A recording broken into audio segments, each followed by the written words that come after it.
Kama dau kuna mikipila katapila Dudu Lisa ndani ya Student CV. Bwana, leo nina mgeni mashuhuri sana hapa, labda ajitambulishe mwenyewe kwamba ni nani. Mimi naitwa Kiogora, DMK, MCA Bogeta West, tuko Meru, na pia mwenyekiti kamati ya fedha ama finance committee, na nimefurahi sana kuwa na wewe leo Katapila. Karibu sana. Bwana mheshimiwa, karibu sana, lakini kwa sababu katika kipindi chetu cha Student TV huwa tunazungumzia sana masuala ya siasa na sanaa, lakini nimefurahi zaidi kusikia kwamba nje huko kwenye hustle tayari wewe ni MCA. Kwa hivyo ningetaka kukuuliza swali, ni changamoto gani ambazo kama kiongozi kipindi ukiwa chuo kikuu, ni changamoto gani ambazo wanafunzi wanazipitia pale chuo kikuu? Pale chuoni nilikuwa mwenyekiti wa SONU mwaka wa 2012. Nilikuja after Babu Owino alikuwa chairman 2011, nikakuja 2012, 2013 Zaki Kinuthia huyu CAS akakuja, 2014 Babu akarudi tena akakatalia huko, so sijui nini iliendelea after 2014. But kuna kuanga na changamoto mingi kama vile drug and substance abuse zenye tunaona wanafunzi wengi wanakuja shule, wengi wanafail ku graduate. Kuna watu nilipata huko nikiingia na niliwaacha, na nawaonanga nikipita huko bado ni wanafunzi wamekuwa career student. So that is one of the challenges. Na challenge nyingine pia ni expectations ya student kwa student leaders. So student leaders wanakuwa agitators tu ku present petitions to the management. The management will take action on various issues.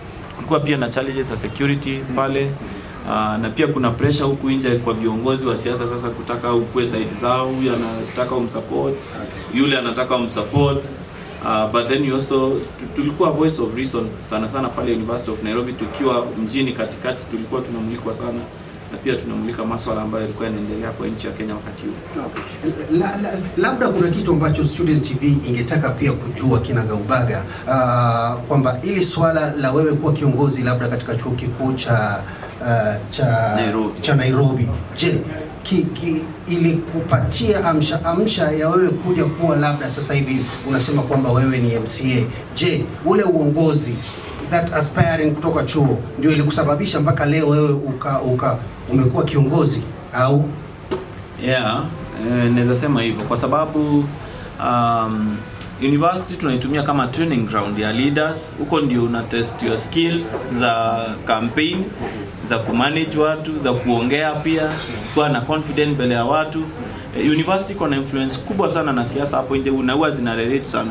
Okay. Kwa siasa, kama unatafuta kiti cha siasa lazima ujue constituency yako. Okay. Lazima ujue who are your constituency. Who are the people who are going to vote for me and where are they? Then you go look for them and you wakue more than the other person's people. As in, you must know your constituency kwa siasa. So hiyo mambo tunajulia university, kwa sababu kushinda lazima ujue nitapata numbers wapi, kama ni pale kwa sababu wakati ule election hazikuwa by delegates, ni one man one vote. Na kimbia kwa wanafunzi wote ukiomba kura, wenye watatokea na wakupigie kura. So kulikuwa na competition, na pia hiyo compete, confidence ya kudeal na watu zinatoka tu pale na zinakupropel kukua nje. Kwa hivyo kama una aspire kuwa leader somewhere, ukienda university usilale, contest for congress and those other seats that are on offer kwa university, na hapo ndio utashapen makali yako ya kisiasa.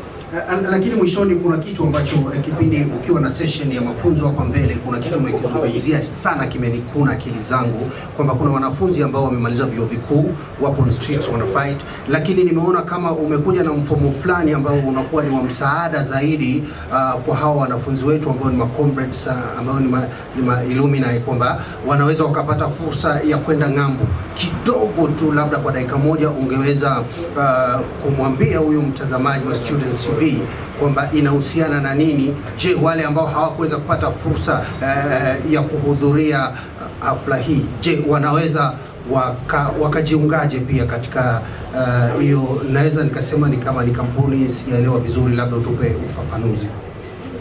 Asante sana.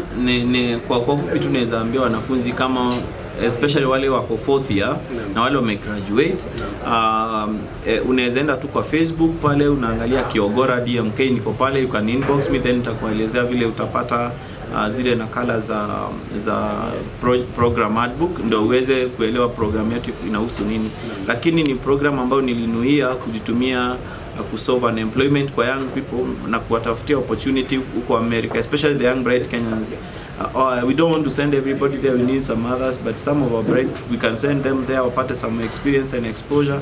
Wakirudi huku pia waweze kubadilisha Kenya na waweze kubadilisha familia zao kwa kupea hiyo opportunity ya kuenda huko nje na kuinteract na dunia kule Marekani.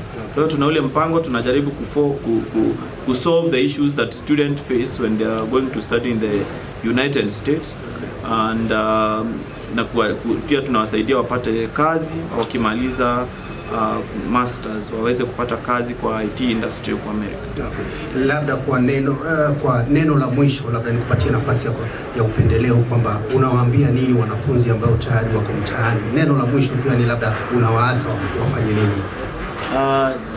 Kama umemaliza shule, you have not managed to get a job, kuna problems sana employment especially sababu ya COVID, because so many companies still watu wanafanya kutoka nyumbani, and it doesn't make sense for so many companies to be hiring when people are working from home, or those who are employed at home. So why are you hiring other people? So it's a simple logic. Hii COVID pia ime slow down employment, imefanya watu wengi wa lose jobs after companies zili automate mambo mingi. So kitu naweza waambia ni wafikirie zile biashara wanaweza fanya, especially online business kama zile video interpretations, Airbnb, waangalie hizo opportunities zinaletwa na hiyo. Pia forex markets, you can enter with 50,000, una invest kwa the shares, ukiinvest pole and you grow a serious portfolio. Nilisoma a certain story ya mtu fulani alianza trading at the forex market with as little as 30,000. Kununua shares kidogo akiuza hivyo, na amegrew portfolio yake yako worth more than 10 million shillings. Wow. So si lazima uende ulalelale, you can start something small. Una monitor zile shares zina appreciate, ni wapi pesa zinaenda hivyo, na unakuwa na mtu kusaidia kumonitor hivyo, unakuwa keen. You can also make a lot of money trading via forex. Na kuna an investment bank inaitwa AIB, ni moja ya zile zinasaidianga kuinua watu and young people wenye wanataka kuingia kwa forex trading. You can also try that, or you can also try our program, and in 8 months time, if you are smart enough, utakuwa US ukifanya masters yako huko na kufanya kazi zingine zitakazokusaidia kujisaidia kwa maisha.